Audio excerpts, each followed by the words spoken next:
طوبہ moral stories میں خوش آمدید۔ بسم اللہ الرحمن الرحیم۔ حضرت بی بی آمنہ کے شوہر حضرت عبداللہ کی وفات کو 6 سال گزر چکے تھے۔ حضرت آمنہ اپنے شوہر حضرت عبداللہ کو بہت یاد کرتی تھیں اور اکثر انہیں یاد کر کے رویا کرتی تھیں، لیکن قسمت کا فیصلہ کہ 6 سال گزر چکے ہیں اور ابھی تک اپنے شوہر کی قبر پر بھی جانے کا موقع نہ مل سکا۔ آخر بے چین ہو کر ایک دن حضرت آمنہ نے مدینہ جانے کا ارادہ بنا ہی لیا اور اپنے سسر حضرت عبدالمطلب سے آ کر فرمایا کہ بابا جان، میں کچھ دنوں کے لیے اپنے گھر مدینہ جانا چاہتی ہوں، آپ اجازت دے دیں۔ حضرت عبدالمطلب نے اجازت دے دی۔ حضرت آمنہ نے سفر کا سامان تیار کیا اور اپنی خادمہ یمن اور حضور صلی اللہ علیہ وآلہ وسلم کو لے کر ایک اونٹنی سے مدینہ کی طرف چل پڑیں۔ اس وقت حضور صلی اللہ علیہ وآلہ وسلم کی عمر مبارک صرف 6 سال تھی۔ مکہ سے مدینہ کی دوری 400 کلومیٹر ہے۔ اس وقت لوگوں کی آبادی بہت کم تھی۔ راستے میں سناٹا ہی سناٹا رہتا تھا۔ ہر طرف ایک ویرانی اور وحشت سی محسوس ہوتی تھی، لیکن یہ 3 لوگوں کا قافلہ دھیرے دھیرے مدینے کی طرف بڑھتا جا رہا تھا۔ راستے میں حضرت آمنہ کی آنکھوں میں کبھی آنسو بھر آتے اور کبھی دل میں ایک تڑپ سی اٹھتی کہ آج میں اپنے شوہر عبداللہ کی قبر پر جا رہی ہوں۔ میں جا کر مدینے میں اپنے گھر والوں سے پوچھوں گی کہ وہ کیا منظر تھا جب میرے شوہر اپنی زندگی کی آخری سانسیں لے رہے تھے، انہیں کیسا درد اٹھا تھا، وہ مجھے کیوں اس بھری جوانی میں چھوڑ کر چلے گئے۔ میں نے تو ابھی اپنے شوہر کے ساتھ ایک نئی زندگی کی شروعات کی تھی، شادی کو صرف 2 ہی مہینے گزرے تھے کہ وہ مجھے ہمیشہ کے لیے چھوڑ کر چلے گئے۔ آج 6 سال گزر چکے ہیں۔ میں انہی یادوں کا سہارا بنا کر زندگی گزار رہی ہوں۔ پرانی یادوں کا ایک طوفان جو حضرت آمنہ کے دل میں برپا تھا، اونٹنی مدینہ کی طرف بڑھتی جا رہی تھی۔ 10 دنوں کا سفر کر کے حضرت آمنہ مدینہ پہنچیں۔ گھر پہنچتے ہی حضرت آمنہ نے جیسے ہی اپنی والدہ کو 6 سال کے بعد دیکھا تو شوہر کا وہ غم جو ابھی تک دل میں تھا ابھر کر چہرے پر آ گیا، اور پھر حضرت آمنہ اپنی والدہ سے لپٹ کر زور زور سے رونے لگیں۔ حضرت آمنہ کے آنسو ہی آج سارے گھر والوں کو ان کی درد بھری داستان سنا رہے تھے کہ اس 25 سال کی نوجوان لڑکی آمنہ نے اتنی کم عمر میں کیسے کیسے غم برداشت کیے ہیں، لیکن زبان سے ایک لفظ بھی نہ بولا۔ آج 6 سالوں کے بعد اپنی ماں پر نظر پڑی تو حضرت آمنہ اپنے آپ پر قابو نہ کر سکیں اور اپنی والدہ سے لپٹ کر خوب روئیں۔ حضرت آمنہ کی والدہ اپنی بیٹی کو دلاسا دے رہی تھیں اور کہہ رہی تھی کہ بیٹی پریشان نہ ہو، اللہ تجھے اس سے بھی بہتر بدلہ عطا فرمائے گا۔ حضرت آمنہ کی والدہ نے جب اپنے نواسے حضور نبی پاک صلی اللہ علیہ وآلہ وسلم کو دیکھا تو بہت خوش ہوئیں اور ہر ایک کے سامنے تعریف کرتے نہ تھکتیں کہ ذرا میرے نواسے کو تو دیکھو، اللہ نے اسے کیسی خوبصورتی عطا فرمائی ہے۔ 2 دنوں کے بعد حضرت آمنہ اپنے شوہر حضرت عبداللہ کی قبر پر پہنچیں۔ قبر کے پاس بیٹھ کر بہت دیر تک روتی رہیں اور دل ہی دل میں اپنے شوہر سے کچھ کہہ رہی تھیں۔ شاید وہ کہہ رہی ہوں گی، اے عبداللہ، تم مجھے اتنی جلدی چھوڑ کر کیوں چلے گئے؟ میں نے تو تمہارے ساتھ ساری زندگی گزارنے کے خواب دیکھے تھے، لیکن تم نے تو مجھے زندگی کی سفر میں اکیلا ہی چھوڑ دیا۔ اے عبداللہ، میں تو گھر میں امید لگائے بیٹھی تھی کہ آپ 2 مہینوں میں واپس آ جائیں گے، لیکن آپ تو ابھی تک واپس نہ آئے۔ اے عبداللہ، کاش کہ تم زندہ ہوتے تو آج اپنے اس چاند جیسے خوبصورت بچے کو دیکھتے کہ اللہ نے تیرے بچے کو کیسا حسن عطا فرمایا ہے۔ حضرت آمنہ اپنے شوہر کی قبر کے پاس بیٹھی برابر روئے جا رہی تھیں اور پھر شام ہوتے ہوتے اپنی باندی یمن کے ساتھ گھر واپس آ گئیں۔ حضرت آمنہ نے 1 مہینہ اپنے میکے مدینے میں گزارا اور پھر ایک دن اپنی ماں سے کہا کہ اماں جان، اب میں گھر واپس جانا چاہتی ہوں، آپ مجھے اجازت دیں۔ ماں سے اجازت لے کر حضرت آمنہ مکہ کی طرف چل پڑیں۔ اونٹنی پر سب سے آگے ہمارے آقا حضور صلی اللہ علیہ وآلہ وسلم بیٹھے ہوئے تھے، پھر حضرت آمنہ اور سب سے پیچھے حضرت یمن۔ یہ 3 لوگوں کا قافلہ مکہ کی طرف روانہ ہوا۔ 3 دنوں کے سفر کے بعد یہ قافلہ عرب کی سب سے ویران جگہ سے گزر رہا تھا۔ اس جگہ کا نام ابواء ہے۔ ہر طرف سناٹا ہی سناٹا تھا، گھنی جھاڑیاں، کالے سیاہ پہاڑ۔ شام کا وقت تھا اور اس ریگستانی ویران علاقے سے ان 3 لوگوں کا قافلہ مکہ کی طرف چلتا جا رہا تھا۔ حضرت آمنہ جب اس سے اپنے شوہر کی قبر سے واپس آئی تھیں تو ان کے دل پر بہت گہرا صدمہ لگا تھا۔ وہ بڑی خاموش رہتی تھیں۔ راستے بھر وہ اپنے اندر ہی اندر آنسوؤں کے گھوٹ بھر رہی تھیں، لیکن اپنے اس معصوم بچے کے سامنے کچھ بھی ظاہر نہیں کر رہی تھیں کہ کہیں میرے بچے کو کوئی تکلیف نہ ہو۔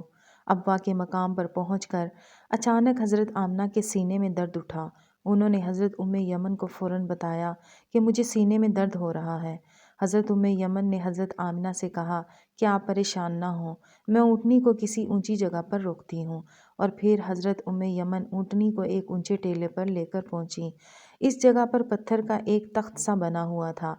انہوں نے حضرت آمنہ کو اونٹنی سے اتار کر اس پتھر پر لٹا دیا۔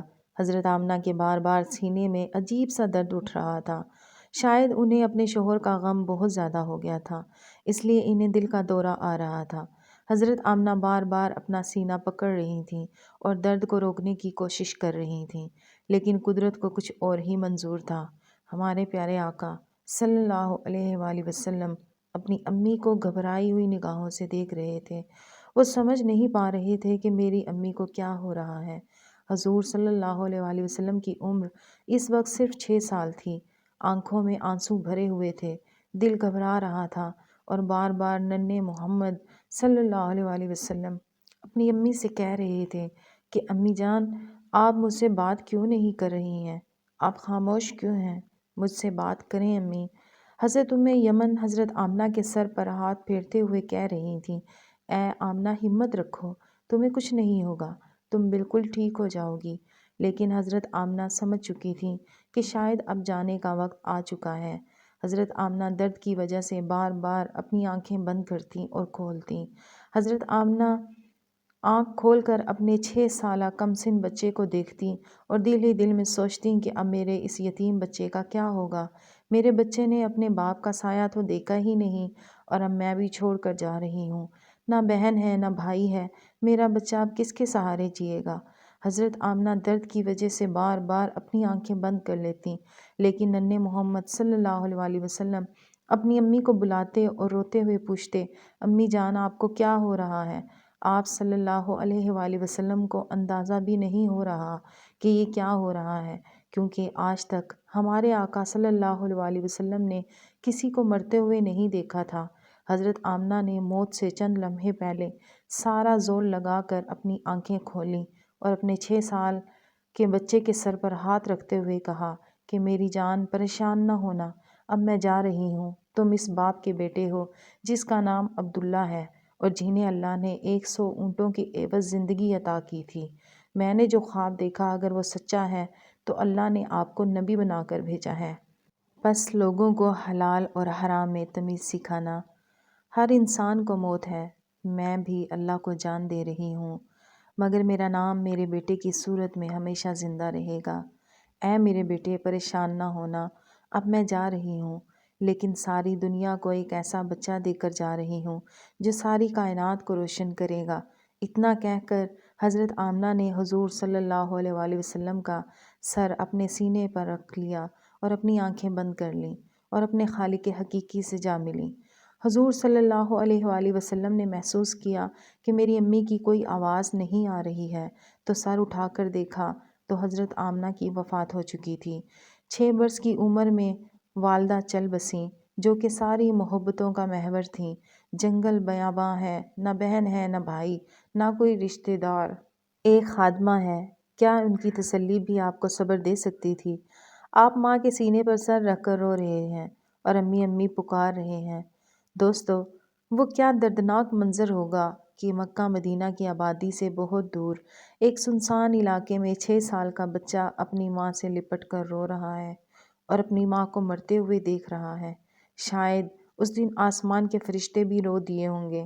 حضرت یمن نے کسی طرح پتھروں کو ہٹا کر قبر بنائی اور پھر جب اس میں حضرت آمنہ کو اتارنے لگیں تو حضور صلی اللہ علیہ وآلہ وسلم اپنی ماں سے چمٹ گئے اور کہنے لگے کہ میری ماں کو ان پتھروں میں مت رکھو، مجھے انہیں گھر لے کر جانا ہے۔ حضرت یمن نے کسی طرح حضرت آمنہ کو قبر میں اتارا اور پھر حضور صلی اللہ علیہ وآلہ وسلم کو لے کر اونٹنی کی طرف چل پڑیں۔ حضرت یمن اونٹنی پر بیٹھنے لگیں تو پیچھے مڑ کر دیکھا تو حضور صلی اللہ علیہ وآلہ وسلم موجود نہیں تھے۔ وہ بہت پریشان ہو گئیں کہ ننھے محمد صلی اللہ علیہ وآلہ وسلم کہاں گئے؟ بے قرار ہو کر ادھر ادھر دیکھا تو حضور صلی اللہ علیہ وآلہ وسلم ماں کی قبر سے لپٹے سسکیوں سے رو رہے تھے اور کہہ رہے تھے، اماں تجھے پتہ ہے تیرے سوا میرا کوئی نہیں تھا، تو بھی مجھے چھوڑ کر چلی گئی، میں تیرے بغیر واپس نہیں جاؤں گا۔ حضرت یمن نے حضور پاک صلی اللہ علیہ وآلہ وسلم کو قبر سے ہٹانے کی کوشش کی تو معصوم محمد صلی اللہ علیہ وآلہ وسلم نے کہا، مجھے چھوڑ دو، میں ماں کے ساتھ جاؤں گا۔ مگر کمسن یتیم نہیں جانتے تھے کہ زیر زمین جانے کے بعد ساتھ چھوٹ جاتا ہے۔ حضرت یمن نے کسی طرح حضور صلی اللہ علیہ وآلہ وسلم کو اپنی گود میں اٹھا کر اونٹنی پر بٹھایا اور مکہ کی طرف چل دیں۔ حضرت یمن فرماتی ہیں کہ جب تک آمنہ کی قبر نظر آتی رہی، ننھے محمد صلی اللہ علیہ وآلہ وسلم بار بار اپنی امی کی قبر کو دیکھتے جا رہے تھے اور مجھ سے کہہ رہے تھے کہ مجھے میری ماں کے پاس لے چلو، میں ان کے بغیر مکہ نہیں جاؤں گا۔ 4 دن کے سفر کے بعد یہ دونوں لوگ مکہ پہنچے۔ مکہ وہاں سے بہت دور تھا، پر آپ صلی اللہ علیہ وآلہ وسلم وہاں تک کیسے پہنچے ہوں گے، کوئی اس کام کا اندازہ نہیں لگا سکتا۔ حیات طیبہ کے 57 برس گزر جاتے ہیں۔ 57 برس کی عمر میں نبی کریم صلی اللہ علیہ وآلہ وسلم دوسری مرتبہ مقام ابوا تشریف لاتے ہیں اور صحابہ کرام سے فرماتے ہیں، یہاں رک جاؤ، ادھر ہی ڈیرے لگا لو۔ 1000 آدمیوں کے خیمے لگ جاتے ہیں۔ آقا صلی اللہ علیہ وآلہ وسلم خیمے سے نکلتے ہیں اور والدہ محترمہ کی قبر مبارک کے سرہانے زمین پر تشریف رکھتے ہیں اور سر مبارک گھٹنوں میں چھپا کر چھوٹے بچوں کی طرح ہچکیوں سے رونے لگتے ہیں۔ اس کیفیت میں گھنٹوں گزر جاتے ہیں۔ 57 برس نے صدمے کو مندمل نہیں ہونے دیا۔ گھٹنوں سے سر اٹھایا تو داڑھی مبارک آنسوؤں سے تر تھی۔ فرمانے لگے، کاش میری ماں زندہ ہوتی اور میں عشاء کی نماز کے لیے مصلی پہ کھڑا ہوتا اور سورہ فاتحہ شروع کر چکا ہوتا۔ ادھر سے میرے گھر کا دروازہ کھلتا اور میری ماں پکارتی، بیٹا محمد، تو میں نماز توڑ کر کہتا، لبیک یا اماں۔ بچپن میں والدہ محترمہ کی وفات کے بعد دادا حضرت عبدالمطلب نے حضور صلی اللہ علیہ وآلہ وسلم کو اپنی کفالت میں لے لیا اور اس کے بعد آپ صلی اللہ علیہ وآلہ وسلم اپنے دادا کے گوشِ عافیت میں پرورش پانے لگے۔ مزید ویڈیوز کے لیے چینل کو سبسکرائب کریں۔ Thanks for watching.